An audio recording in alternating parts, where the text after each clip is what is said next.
ವಿದ್ಯಾರ್ಥಿ ಹೈಸ್ಕೂಲ್ಗೆ ಬಂದರು. ಕನ್ನಡ ಮಾಧ್ಯಮದಲ್ಲಿ ಸಂಪೂರ್ಣ SSLC ಮುಗಿಸಿದ್ರು.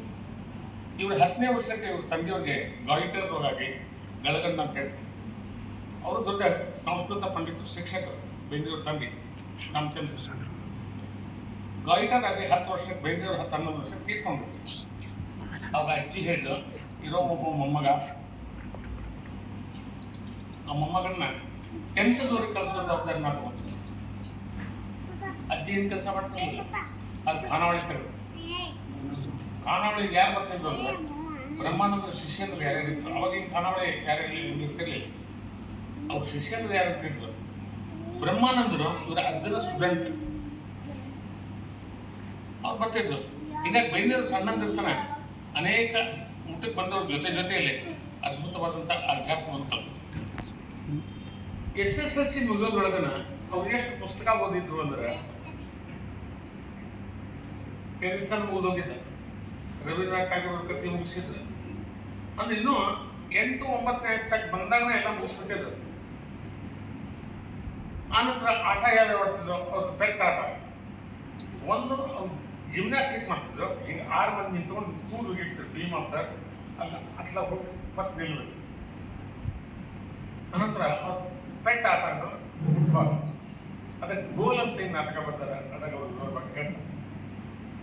ಆನಂತರ ಅವ್ರು ಮುಖ್ಯ ಸಣ್ಣ ಹುಡುಗದಾಗ ಏನೋ ಇಂಟ್ರೆಸ್ಟ್ ಇತ್ತು ಅಂದ್ರೆ ಈಗ ಬುಡುಬುಡಿಕೆ ಬಂದರು, ಲಮಾಣಿಕೆ ಬಂದರು. ಆನಂತರ ಯಾರೋ ಟೊಳ್ಳೆಯವ್ರು ಬಂದರು. ಅವ್ರ ಬೆನ್ನ ಹತ್ತಿ ಆ ಪದಾಗಿನ ಬರೋಬ್ಬರಿ ಕೇಳೋದು, ಆ ಟ್ಯೂನಿಂಗ್ ಎಲ್ಲನೂ ಬರೋಬ್ಬರಿ ಕಲಿತು.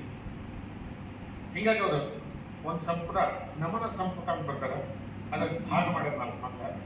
ಮೊದಲೇ ನಮನ ಸಂಪುಟ ಯಾರಿಗಂದ್ರೆ ಶ್ರವಣ ಯಾರ್ಯಾರು ಕೊಟ್ಟಾರಲ್ಲ ಅವ್ರಿಗೆ ನಮನಗಳು. ಯಾಕಂದ್ರೆ ನಮ್ಗೆ ಗೊತ್ತಿಲ್ಲದಂಗ ಎಷ್ಟೋ ಮಂದಿ ಹಾಡುಗಳನ್ನ ಹಾಡ್ತಾರೆ, ಹಳ್ಳಿ ಇವೆಲ್ಲ ಜಾನಪದವೆಲ್ಲ. ಹೀಗಾಗಿ ಅದ್ರ ಕರೆಕ್ಟ್ ಮೇಲೆ ಗೌರ್ಮೆಂಟ್ ಬರ್ತಾರೆ. ಗಮನ ಇರೋದಿರ್ಬೋದು, ಅವ್ರಿಗೆ ಧನ್ಯವಾದ. 2ನೇ ಭಾಗ, ಅದರೊಳಗೆ 2ನೇ ಭಾಗ ಗುರು ನಮನ, ದೇವ ನಮನ. ದೇವರ ಕೃಪಾದಿಂದ ಏನೇನಾಗಿ ಗೊತ್ತಿಲ್ಲ ದೇವರಿಗೆ. ಅಂದ್ರೆ ದೇವರ ಹಾಡುಗಳಲ್ಲಿ ಯಾರು ಗಣಪತಿ ಮೇಲೆ ಏನು ಬರ್ತಾರೆ. 2ನೇ. 3ನೇದು ಗುರು ನಮನ. ನನ್ನ ಕಲಿಸಿದಂಥ ಅದ್ಭುತ ಗುರುಗಳಿಗೆ ನಾವು ನಮನವನ್ನು ಹೇಳ್ಬೇಕು. 4ನೇದು ಕವಿ ನಮನ. ನನ್ನ ಮುಂದೆ ಬರುವಂಥ ಅನೇಕ ಜನ ಕವಿ ಇದ್ದಾರೆ, ಅವ್ರಿಗೂ ಕೂಡ ನನ್ನ ನಮನಗಳು ಅಂತ ಅವ್ರ ಕಲೀಗ್ಸ್ ಯಾರ್ಯಾರಿದ್ದರು. ಈ ರೀತಿ ಭಾಗಗಳನ್ನು ಮಾಡಿ. ನಂತರ SSLC ಒಳಗೆ ಕಲಿಸಿದಂತ ಗೋಧುಮ ಹೇಳಿದ್ರು. SSLC ಇವತ್ತು ರಿಸಲ್ಟ್ ಆದ ಬೆಳಗ್ಗೆ ಸಾಯಂಕಾಲ ಗೋಧುಮ ಹೇಳಿದ್ರು. ನನ್ನ ಕೆಲಸ ಮುಗಿದು ತೀರ್ಕೊಂಡು ಅಂದ್ರೆ ಇದು ಹೆಂಗೆ ವ್ಯವಸ್ಥಿತ ಅಂದ್ರೆ ಎಂದು ಹೇಳಿದ್ರು ರಿಸಲ್ಟ್ ಬಂತು ಪಾಸ್ ಅಂತ ಸಾಯಂಕಾಲ ನಂತರ ಏನು ಮಾಡಬೇಕು. ಅವ್ರ ಕಾಕ ಹೇಳಿದ್ರು ಸರಿ ಈ BA ಕಲಿ ಹೋದ್ರು. ಅಲ್ಲಿ ತಗೊಂಡಂಥ ಸಬ್ಜೆಕ್ಟ್ ಅವರು ಯಾವುವು ಅಂತಂದ್ರೆ ಇಂಗ್ಲೀಷ್ ಆ್ಯಂಡ್ ಸಂಸ್ಕೃತ. ಅದು 2 ವಿಷಯ ನೋಡ್ರಿ. ಅವ್ರು ಮಾತೃಭಾಷೆ ಮರಾಠಿ, ಕನ್ನಡ ಮಾಧ್ಯಮ. BA ಅವ್ರು ತಗೊಂಡದ್ದು ಇಂಗ್ಲೀಷ್ ಆ್ಯಂಡ್ ಸಂಸ್ಕೃತ. ಮುಗಿಸಿದ್ರು, ಭಾಳ ಬೆಸ್ಟ್ ಆಯಿತು. ಅಲ್ಲೇ ಪಟವರ್ಧನ್ ಅಂತ ತಿಳ್ಕೊಂಡು ಪ್ರೊಫೆಸರ್ ಯಾವುದೇ ಕೊಟೇಶನ್ಸ್, ಇಂಗ್ಲೀಷ್ ಕೊಟೇಶನ್ಸ್ ಹಿಂದೆ ಹೋದ್ರೆ ಅವ್ರು ಚೆಕ್ ಮಾಡ್ತಿರ್ಲಿಲ್ಲ. ಏನಾದ್ರು ಭಯಂಕರ ಸಮಸ್ಯೆ ಆಗಿಬಿಟ್ಟು ನಾ ಬರೋದಕ್ಕೆ ಬೇರೆಯವ್ರಿಗೆ ಹೆಂಗೆ ಹಾಕ್ಬೇಕು. ನನಗೆ ಅನಿಸಿದ್ದನ್ನು ಮತ್ತೊಬ್ಬರ ಹೆಸರು ಹೆಂಗೆ ಹಾಕ್ಬೇಕು. ಕೊನೆಗೆ ಅವ್ರು ಚೆಕ್ ಮಾಡಿರೋದನ್ನು ಗೊತ್ತಾದ್ಮೇಲೆ ಅವ್ರು ಬರೆದಂಥ ಕವನಗಳಿಗೆ ಬೆನ್ ರಾಮ್ಸನ್ ಅಂತ ಪಟವರ್ಧನ್ ನೋಡಿದ್ರು, ಫುಲ್ ಮಾರ್ಕ್ಸ್ ಕೊಟ್ಟರು. ಹೂ ಇಸ್ ಬೆನ್ ರಾಮ್ಸನ್? ಹುಡುಕಾಡಿದ 15 ದಿವಸ ಎಲ್ಲ ಆಗ್ರಿ. ನಂದು ಜೀವನ ಸಾರ್ಥಕ ಅಲ್ಲ. ಒಬ್ಬ ಬೆನ್ ರಾಮ್ಸನ್ ಇಸ್ ಎ ಗ್ರೇಟ್ ಪೊಯೆಟ್. ನಾನು ಇನ್ನೂವರೆಗೂ ನೋಡಲಿಲ್ಲ ಅಂದರೆ ಎಂಥ ಫೂಲಿಶ್ ಇದ್ದೀನಿ ನಾನು. ಕೊನೆಗೆ 10 ದಿವಸ 15 ದಿವಸ ಆದ್ಮೇಲೆ ನೆಕ್ಸ್ಟ್ ಡೇ ಬೆಂಗಳೂರು ಕಡೆ ಬಂದರು. ಹೂ ಇಸ್ ಬೆನ್ ರಾಮ್ಸನ್ ಅಂತ ಕೇಳಿದ್ರು. ಎಲ್ಲಿದ್ದು book? Ben, who is Ben Ramson? I am Ben Ramson. Ben ಅಂದ್ರೆ ಬೆಂದ್ರೆ, ರಾಮ್ ಅಂದ್ರೆ ರಾಮಚಂದ್ರ, ಸನ್ ಅವ್ರ ಮಗ. ಬೆನ್ ರಾಮ್ಸನ್ ಅಂದ್ರೆ ಅವ್ರು ಇಂಗ್ಲೀಷ್ನವ್ರು ಬರ್ಬೇಕು. ಅವ್ರಿಗೆ ಬೆನ್ ರಾಮ್ಸನ್ ಅಂತ ತಿಳ್ಕೊಂಡು ಅವ್ರು ಬರ್ತಾರೆ. ಅಂಬಿಕಾತನಿದ್ದಂಥ ತಾಯಿ ಹೆಸರು ಅಂಬಿಕಾನಿತ್ತು, ಅವ್ರ ಮಗ ಅಂತ ಭಾಗ. ಹೀಗೆ ಬೇರೆಯವರು ಗಮನಗಳನ್ನು ಬರ್ತಾರೆ. BA ಮುಗಿಸಿದಂಥ ವಿದ್ಯಾರ್ಥಿ ಸ್ಕೂಲಲ್ಲಿ ಮಾಸ್ಟರ್ ಆದರು.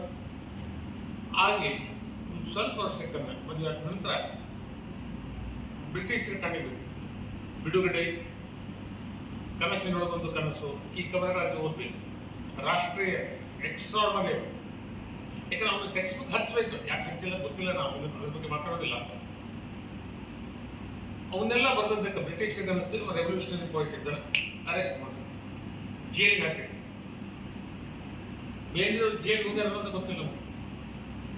ಜೈಲಿಗೆ ಹಾಕಿದ್ರು. 1 ವರ್ಷದ ನಂತರ ಹೊರಗೆ ಬಂದರು. ಅನ್ಎಂಪ್ಲಾಯ್ಮೆಂಟ್, ಎಲ್ಲಿ ಜಾಬ್ ಕೊಡಬಾರ್ದು. ಅವಾಗೇನು ಮಾಡಬೇಕು? ಮತ್ತೆ ದೊಡ್ಡ ಸಮಸ್ಯೆ ಆಯಿತು. ಅವ್ರ ಕಾಕ ಹೇಳಿದ್ರು MA ಕಲೀಲಿಕ್ಕೆ ಮುಂಬೈ ವಿಶ್ವವಿದ್ಯಾಲಯಕ್ಕೆ ಬರ್ಬೇಕು. ಇಲ್ಲ ಹೋದ್ರು. ಅಲ್ಲಿ ಅವ್ರು ಕಂಡೀಷನ್ ಮಾಡಿ ಈ ಒಂದು ವಿಷಯ ಇವ್ರು ಮತ್ತಲ್ಲಿ ಇಂಗ್ಲೀಷ್ ತಗೋಬೇಕಂತ ಅವ್ರು ಹೇಳಿದ್ರು. ಒಂದು ವಿಷಯ ನೀವು ಕರ್ನಾಟಕದಿಂದ ಬರ್ತಾ ಇದ್ರೆ ಕನ್ನಡ ಒಂದು ವಿಷಯ ತಗೊಂಡ್ರೆ ನಾವು ನಿಮಗೆ ಅಡ್ಮಿಷನ್ ಕೊಡ್ತೀವಿ. ನಾವು ಕಲೀಲಿಕ್ಕೆ ಬಂದು ನೀವು ಕನ್ನಡ ತಗೊಂಡ್ರು. ಅಡ್ಮಿಷನ್ ಆದಮೇಲೆ ಯಾವುದೇ ಕನ್ನಡ ಪುಸ್ತಕ ಅಂತ ನೋಡಿದ್ರೆ ಬೇಂದ್ರೆಯವ್ರ ಪುಸ್ತಕ ಅವ್ರಿಗೆ ಟೆಕ್ಸ್ಟ್ ಅಂತ ಯೂನಿವರ್ಸಿಟಿ. ಇವ್ರು ಬೇಂದ್ರೆಯವ್ರು ಅಂತ ಅಲ್ಲಿ ಉಳಿದವ್ರಿಗೆ ಗೊತ್ತಿಲ್ಲ, ಆಫೀಸ್ನಾಗ ಗೊತ್ತಿರ್ತಾರೆ ಅಡ್ಮಿಷನ್ ಕೊಡೋಗೆ, ಬಟ್ ಯೂನಿವರ್ಸಿಟಿಯವ್ರಿಗೆ ಗೊತ್ತಿರಲಿಲ್ಲ. ಹೀಗಾಗಿ MA ಓದಬೇಕಾದಾಗ ಕನ್ನಡ ಆ್ಯಂಡ್ ಇಂಗ್ಲೀಷ್ ಅವ್ರು ತೊಗೊಂಡ್ರು. ಆಗ ಕನ್ನಡ ಪುಸ್ತಕ ಬೇಂದ್ರೆಯವ್ರು ತೊಗೊಂಡ್ಬರೋದನ್ನು ಓದಬೇಕಾದ್ರು. ಅದು ಇವೆಲ್ಲ ಭಾಳ ಇಂಟ್ರೆಸ್ಟಿಂಗ್ ಇವೆಂಟ್ಸ್. ಇವೆಲ್ಲನೂ ನೋಡಿದ್ಮೇಲೆ ನನಗೂ ಒಂದು ಪರಿಚಯ ಹೆಂಗೆ ಬಂತು, ಅಲ್ಲಿಂದ ಒಮ್ಮೆ ನೇರವಾಗಿ ಬರ್ತೀನಿ. ನಾನು ಚಿರತೆಯಲ್ಲಿ 18 ವರ್ಷ ಇದ್ದೆ. ಬೇಂದ್ರೆಯವ್ರ ಮನೆ ಅಲ್ಲಿತ್ತು. ಬೇಂದ್ರೆ ಅರ್ಜುನ ಸಮಾಧಿ ನೋಡಿದ್ದೆ, ಅದು ಬೇಂದ್ರೆಯವ್ರು ನೋಡಿರಲಿಲ್ಲ. ಯಾವ 70ನೇ ವರ್ಷ ಚಿರತೆಯಲ್ಲಿ ಅವ್ರದ್ದು ಒಂದು ಕಾರ್ಯಕ್ರಮ ಇತ್ತು ದೊಡ್ಡದು. ಅವಾಗ ಬೇಂದ್ರೆಯವ್ರು ಬಂದು 67. ಬೇಂದ್ರೆಯವ್ರು ನೋಡಿ ಭಾಳ ಡಿಸಪಾಯಿಂಟ್ ಆಗಬೇಕು. ಈ ಸಣ್ಣ ಯಾಕಂದ್ರೆ ಗೋಕಾಕೆಲ್ಲ ಟಾಪರ್ಸ್ ಇವ್ರು ಇಷ್ಟ ಇದ್ರಲ್ಲ, ಆಮೇಲೆ ಮುಂಚಿಗೆ ಹಾಕೊಂತ ಕೂಟ್ ಹಾಕೊಂಡು ಹೇಳಿದ್ರು ಕಾರಣ. ನಾನು ಭಾಳ ಡಿಸಪಾಯಿಂಟ್ ಆಗಿ ಅಮ್ಮಗೆ. ಮತ್ತು ಬೇರೆಯವ್ರು ಬರಲಿಲ್ಲ, ಯಾಕಂದ್ರೆ ರಿಸೆಪ್ಟಿವ್ ಇದನ್ನ ಕಮಿಟಿ ಹೋಗಿ ಇಲ್ಲ ಹಿಂಗೆ ಇಲ್ಲ ನಾಳೆ ಅವ್ರು ಸ್ಪೀಚ್ ಕೇಳ ಬರೀ ನೀನು ಮುಖ ಎತ್ತರ ಮಾಡಬೇಡ. ಮುಂದೆ 3 ದಿವಸ ಕಾರ್ಯಕ್ರಮ ಏನಾಯಿತು, ಇಟ್ಸ್ ಅ ಮಾಸ್ಟರ್ ಪೀಸ್. ನಿಜ್ಲಿಂಗಪ್ಪ ಅವಾಗ ಚೀಫ್ ಮಿನಿಸ್ಟರ್ ಇತ್ತು. ಅವಾಗ ಬೇಂದ್ರೆಯವ್ರಿಗೆ ಅಲ್ಲಿ ಒಂದು ಮನಿ ಇತ್ತು, ಅದನ್ನು ನಾವು ಡೊನೇಟ್ ಮಾಡೋದು ಬೇಂದ್ರೆಯವ್ರು ಹೇಳಿದ್ರು. ಶಿರಟ್ಟಿಗೆ ಅನೇಕ ಜನ ಇವರು ಕಾಲೇಜ್ ಕಲಿಯಲ್ಲಿ ಬರ್ತಾರೆ, ಅವ್ರಿಗೆ ಇರ್ಲಿಕ್ಕೆ ಕೊಡ್ರಿ, ಬಾಡಿಗೆ ಬೇಡ, ದೀಪ ಹಚ್ಕೊಂಡಿದ್ರು ಸಾಕು. ಅಂದರೆ ಬಡತನ ಅಂತ ಅವ್ರಿಗೆ ಇಷ್ಟ ಅಲ್ಲ, ತಪ್ಪಲ್ಲಿ ಹೆಂಗೆ ಕೊಟ್ಟರು ಅನ್ನುವಂಥ ಭಾಗ ಭಾಳಷ್ಟು ಕಡೆ ಆಗಿಲ್ಲ. ಆ ಮನೆ ಅವ್ರಿಗೆ ಕೊಟ್ಟರು ಹುಡುಗರ ಸಲ. ಆ ನಂತರ ಬೇಂದ್ರೆ ಭವನ ಕಟ್ಟಬೇಕಂತ ತಿಳ್ಕೊಂಡೆಲ್ಲ ನಿರ್ಣಯ ಮಾಡಿದ್ರು. R.M. ಪಾಟೀಲ್ ವಿಚಾರ ಇಲ್ಲ, ಕ್ಲಿಂಟನ್ ಅವ್ರಿಗೆಲ್ಲ ಆಯ್ತು. ಇನ್ನು ಏನು 1 ವರ್ಷ ಆಗ್ಬಿಡ್ತದೆ ಅಂತೆಲ್ಲ ಮಾತಾಡಿದ್ರು. ಬೇಂದ್ರೆಯವ್ರು ಒಂದೇ ಹೇಳಿದ್ರು, 1 ವರ್ಷದೊಳಗೆ ಬೇಂದ್ರೆ ಭವನ ಮುಗಿಸಿದ್ರೆ ರಾಧಾಕೃಷ್ಣನ ಕರ್ಕೊಂಡ್ಬರ್ದು ಅಭ್ಯರ್ಥಿ ಮಾಡಿದ್ರು. ಅಂದರೆ ರಾಧಾಕೃಷ್ಣನ ಜೊತೆ ಸಂಪರ್ಕ ಎಷ್ಟು ಅಂತ ಗೊತ್ತಿತ್ತು. ಅಫ್ಕೋರ್ಸ್ ಆಗಿಲ್ಲ, ನಮಗೆಲ್ಲ ವಿಚಾರ ಏನೋ ಆಗಿಲ್ಲ. ಅಂದ್ರೆ ನಾವು ಸ್ಟೇಟ್ಮೆಂಟ್ ಕೊಡೋದೇ ಬೇರೆ, ಇರೋದೇ ಬೇರೆ, ಇವೆಲ್ಲ ಹೆಂಗಿರ್ತಾವೆ. ನಂತರ 68ಕ್ಕೆ ನಮಗೆ PUC JT ಕಾಲೇಜ್ಗೆ ಮುಗಿಸಿ ಫಸ್ಟ್ ಲಿಸ್ಟ್ನಲ್ಲಿ ಕರ್ನಾಟಕ ಕಾಲೇಜ್ನಲ್ಲಿ ಅಡ್ಮಿಷನ್ ಸಿಕ್ತು. BSc 1. ನಮ್ಮ ಮನೆಗೆ ಅಂದ್ರೆ ಆಕ್ಸ್ಫರ್ಡ್ ಯೂನಿವರ್ಸಿಟಿ ಇದ್ದಾಗ ನಿಮ್ಮಂತ ಧಾರವಾಡಕ್ಕೆ ಹೋಗಿ, ಯಾಕಂದ್ರೆ ಫಸ್ಟ್ ಲಿಸ್ಟ್ನಾಗ ಸಿಕ್ಕದು. ಈಗ ನಮ್ಮ ತಮ್ಮಂದ್ರೆ ಎಲ್ಲರೂ ಕೂಡ ಧಾರವಾಡಕ್ಕೆ ಬಂದ ಮೇಲೆ PR ಭಾಗವತನ ಮೊದಲ ಭಾವಗೀತೆಯನ್ನು ಕರ್ನಾಟಕದಲ್ಲಿ ಹಾಡಿದವರು. ಅವ್ರ ಹೆಸರು ನಾವು ಹೇಳೋದನ್ನೆಲ್ಲ, ಯಾಕಂತ ಅವರು ಕ್ರಾಫ್ಟ್ ಮಾಸ್ಟರ್ ವಾಷಿಂಗ್ ಮಿಷಿನ್ ತಲ್ಲಿದ್ದು ಸೂಪರ್ ಹಾಡುಗಳನ್ನು ಬರೋದು. ಆ್ಯಂಡ್ ಆಕಾಶವಾಣಿ ಆರ್ಟಿಸ್ಟ್ ಕೂಡ.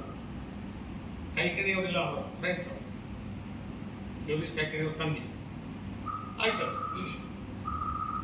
ನನ್ನ ಪೇಂಟಿಂಗ್ಸ್ ನೋಡಿದ್ರು, 300 ಪೇಂಟಿಂಗ್ಸ್ ಇದ್ದರು. ಅಷ್ಟೊತ್ತಿಗೆ ನಾವು DTCಯಲ್ಲಿ ರಾಜ್ಯಕ್ಕೆ ಪ್ರಶಸ್ತಿ ಬಂದಿದ್ದೆ. ನನ್ನ 12ನೇ ವರ್ಷಕ್ಕೆ ನಾನು ಸ್ಟೇಟ್ ಲೆವೆಲ್ ಫಸ್ಟ್ ಪ್ರೈಸ್ ತೊಗೊಂಡಿದ್ದೆ. ಇವನ್ನೆಲ್ಲ ನೋಡಿದ್ಮೇಲೆ ಅವರು ಎಕ್ಸಿಬಿಷನ್ ಮಾಡಿದ್ರು. ಎಕ್ಸಿಬಿಷನ್ ಮಾಡಿದ್ರು. ಉದ್ಘಾಟಕರಿಗೆ ಯಾರು ಬೇಂದ್ರೆ ಅವತ್ತು ಅತಿ ಸಮೀಪದಿಂದ ನೋಡಿದ್ದು. ನಮಗೆ ಮಾತಾಡೋರು ನೋಡಿದ್ರೆಲ್ಲ ನೋಡಿದ್ರು.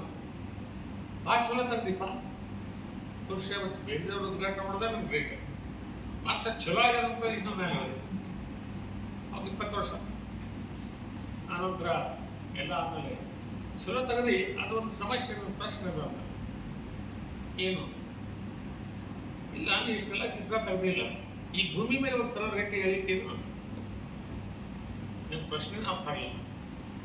ಅಲ್ಲ, ಮೀಟರ್ ಪಟ್ಟಿ ಇಟ್ಟು ಬೇಕಾದ್ರೆ ನಾವು ಸ್ಟ್ರೇಟ್ ಲೈನ್ ಎಳಿಬಹುದು, ಹಾಕೋದು ನೀವು ಯಾಕಂದ್ರೆ ನನಗೆ ಆಮೇಲೆ ನಮ್ಮ ದೋಸ್ತ ಮಾಡಿದ್ದೆ, ಹಂಗೆ ಯಾವ್ದಾರು ಸ್ಟೇಟ್ ಇರ್ತಾರೆ, ಅವಾಗ ಯಾಕೆ ಮೀಟರ್ ಪಟ್ಟಿ ಬೇಕ್ರೆ ತಮಾಷೆ ಮಾಡ್ತಾವೆ. ಅಷ್ಟೊತ್ತಲ್ಲಿ ನಾನು ವಿಚಾರ ಮಾಡಿದೆ, ಇಲ್ಲ ಭೂಮಿ ಮೇಲೆ ಒಂದು ಸ್ಥಳಕ್ಕೆ ಎಳಿಲಿಕ್ಕೆ ಬರೋದಿಲ್ಲ. ಯಾಕಂದ್ರೆ ಭೂಮಿ ಗೋಲಾಕಾರ ಆಗಿರೋದ್ರಿಂದ ಎಳದ ರೇಖೆ ಕರ್ಡ್ ಇರ್ತವೆ ವಿನಃ ನಮಗೆ ಸ್ಟ್ರೇಟ್ ಅಂತ ಕಂಡ್ರು ಕೂಡ ಅದು ಸ್ಟ್ರೇಟ್ ಇರೋದಿಲ್ಲ. ಇಲ್ಲಿ ನಮ್ಮ CET ಪಾಸ್ ಆಗ ನೀನು ಒಳಗಣ್ಣದೆ ಅಂದ ಮುಂದೊಂದು ವಾರಕ್ಕೆ ನಮ್ಮ ಮನೆ ಹುಡುಕೊಂಡು ಬಂದರು. ಸುಮಾರು 12 ಗಂಟೆ ಕರ್ಕೊಂಡು ಬಂದವರು JSS ಕಾಲೇಜಿನ ಪ್ರಿನ್ಸಿಪಾಲ್ ಕುಲಕರ್ಣಿ ಕರ್ಕೊಂಡು ಬಂದರು. ನಮ್ಮ ಮನೆ ನೋಡಿಕೊಳ್ಳಿ ಪರಿಚಯ ಕುಲ್ಕೊಂಡು ಇಲ್ಲ ಇವ್ರು ಭಾಳ ಬಡವರು ತಂದೆಯವ್ರು ಹೆಂಗೆ ಇಟ್ಕೊಂಡ್ರು ಹಾಗೆ ಬೇರೆಯವ್ರನ್ನ ಹೇಳಿ ಗೊತ್ತಾ, ಭಾಳ ಬಡವರು ಹಂಗೆಲ್ಲ ಹೇಳ್ಕೊಳ್ಳಿ. ಅವ ಬಡತನವನ್ನು ಗೊಬ್ಬರ ಮಾಡ್ಕೊಂಡು ಬೆಳೀಲಿಕ್ಕೆ ನಾ ಅದನ್ನು ನೋಡ್ಲಿಕ್ಕೆ ಅವನ ಮನೆಗೆ ಬಂದಿದ್ದ. ನಾವು ಬಡತನವನ್ನ ಗೊಬ್ಬರ ಮಾಡ್ಕೊಂಡು ಬೆಳೀಲಿಕ್ಕೆ ನಾವು ಅದನ್ನು ನೋಡ್ಲಿಕ್ಕೆ ಬಂದಿದ್ದ. ಅಂದು ಸುಮಾರು 2 ತಾಸು ಮಾತಾಡ್ತೀವಿ. ಹೊರಗಣ್ಣಂದೇನು, ಒಳಗಣ್ಣಂದೇನು, ತಿರುಗಣ್ಣಂದೇನು, ಓರಿಗಣ್ಣಂದೇನು, ಸೋ ಮೆನಿ ಡಿಫ್ರೆನ್ಸಸ್ ಹೆಂಗಿರ್ತವೆ. ನಿಮ್ಮನ್ನು ನಾನು ನೋಡ್ಬೇಕಾದ್ರೆ ಯಾವ ದೃಷ್ಟಿಯಿಂದ ನೋಡಬೇಕು ಅದಕ್ಕೆ ಬೇಂದ್ರೆಯವರು ಪ್ರತಿ ದಿವಸ 7:30 ಗಂಟೆಗೆ ವಾಮನ್ ಬೇಂದ್ರೆಯವರು ನಮ್ಮ ಕಿಟ್ಲ ಕಾಲೇಜ್ಗೆ ಹೋಗ್ಬೇಕಾದಾಗ ನಮ್ಮ ಮನೆಗೆ ಬಿಟ್ಟು ಹೋಗ್ತಿದ್ರು. ಸುಮಾರು 9:30 ಗಂಟೆ 2-2.5 ತಾಸು ಅವ್ರ ಜೊತೆ ಪ್ರತಿ ದಿವಸ ಹೊಸ ಹೊಸ ವಿಷಯಗಳನ್ನು ಚರ್ಚೆ ಆಗ್ತದೆ. ಈಗ ಬೇರೆಯವರು ಕನ್ನಡದವರು, ನೀವು ಸೈನ್ಸ್ದವರು ಆ್ಯಂಡ್ ಆರ್ಟಿಸ್ಟ್ ಹೆಂಗೆ ಸಂಬಂಧ ಬಂತು ಅಂತ ಕಲ್ಪನೆ ಇರ್ಬೋದು. ಬೇರೆಯವರು ಅಭ್ಯಾಸ ಮಾಡಿದ 100-2 ವಿಷಯಗಳು ನಾವು ತಿಳ್ಕೊಂಡು ಕೇವಲ ಕನ್ನಡದ ಕವಿಗಳು, ಮರಾಠಿ, ಇಂಗ್ಲಿಷ್ ಅಲ್ಲ. Quantum theory, physics, yes. Chemistry, yes. Biology, yes. Agriculture, yes. ವೇದಗಳ ಬಗ್ಗೆ, ಎಸ್. ಆಯುರ್ವೇದ, ಎಸ್. ಸಂಖ್ಯಾಶಾಸ್ತ್ರ ಮೇಲೆ ಅಬೌಟ್ 400 ಪೇಜಸ್ ಮ್ಯಾಥಮೆಟಿಕ್ಸ್ ಮೇಲೆ ಬರ್ತದೆ. ಎಷ್ಟು ನಮೂನಿ ಮ್ಯಾಥಮೆಟಿಕ್ಸ್ ಬೇಕಾಗ್ತಿದ್ದಲ್ಲ. ಓಂ ನಮಃ ಶಿವಾಯ ಷಡಕ್ಷರಿ ಮಂತ್ರ ಯಾಕೆ ಇಂಥ ನಂಬರ್ ನೆಕ್ಸ್ಟ್ ಬರೋದು 28ನೇ ನಂಬರ್ ಬರ್ತದೆ ಸಾವಿರದಾಗ, ಇಂಥ 3 ನಂಬರ್ ಬರ್ತಾವ ಅನ್ನೋದು ನಾವು ಎಕ್ಸ್ಪ್ಲೇನ್ ಮಾಡಿದಾಗ ಇಸ್ ಅ ಥ್ರಿಲ್ಲಿಂಗ್ ಎಕ್ಸ್ಪೀರಿಯನ್ಸ್. ಇವತ್ತಿಗೂ ಅವ್ರು ಕೂಡ 128ನೇ ಎಲಿಮೆಂಟ್ಸ್ ಯಾವುದದ ಹೆಂಗದ ಅಂತ ಹೇಳಿದ್ರು. ಅವ್ರು ವರ್ಲ್ಡ್ ಫೇಮಸ್ ಡಾಕ್ಟರ್ ಸುದರ್ಶನ್ ಅವ್ರ ಜೊತೆ ಮಾತಾಡಿದಾಗ ಹಾಸ್ಪಿಟಲ್ನಲ್ಲಿದ್ದರು 1981ರಲ್ಲಿ. ಅವ್ರು ಭೇಟಿಗೆ ಅಂತ ಬಂದರು. ಅವ್ರಿಗೆ 205ರಲ್ಲಿ ನೋಬೆಲ್ ಲಾರೆನ್ಸ್ ಲಿಸ್ಟ್ನಲ್ಲಿ ಸುದರ್ಶನ್ ಅವ್ರು ಕರೆಸಿದ್ರು. ಬೇಂದ್ರೆಯವ್ರ ಭೇಟಿಗೆ ಬಂದಾಗ 5 ನಿಮಿಷಕ್ಕಿಂತ ಹೆಚ್ಚಿಗೆ ಮಾತಾಡಬೇಡ್ರಿ ಅಂತ ಬೇಂದ್ರೆಯವ್ರು ಹೇಳಿದ್ರೆ ಬೇಂದ್ರೆಯವ್ರು 5 ತಾಸಿನಂತೆ 3 ದಿವಸ ಮಾತಾಡ್ತಾರೆ. ಸೈನ್ಸ್ ನಮ್ದು ಸುದರ್ಶನ್ ಹೇಳಿದ್ರು, ನೀವು ಕ್ವಾಂಟಮ್ ಥಿಯರಿ ಆಫ್ ಫಿಸಿಕ್ಸ್ ನಮಗದು ತಿಳಿತು, ಮ್ಯಾಥಮೆಟಿಕ್ಸ್ ತಿಳಿತು, ಕೆಮಿಸ್ಟ್ರಿ ಸ್ವಲ್ಪ ತಿಳಿತು, ಅದು ಬಯಾಲಜಿ ಆ್ಯಂಡ್ ಬೇರೆ ನೀವು ಅಧ್ಯಾತ್ಮ ಇದ್ರಲ್ಲ ಅದು ನಮ್ಗೆ ಸ್ವಲ್ಪ ತಿಳಿಲಿಲ್ಲ. ಅದಕ್ಕೆ ಒಂದು 5-6 ಮಂದಿ ಸೈಂಟಿಸ್ಟ್ ಕಳಿಸ್ಕೊಡ್ತೀನಿ, ಅವ್ರ ಜೊತೆ ಡಿಸ್ಕಷನ್ ಮಾಡಿರಿ, ಮೋಸ್ಟ್ ವ್ಯಾಲ್ಯೂಬಲ್ ಅದು.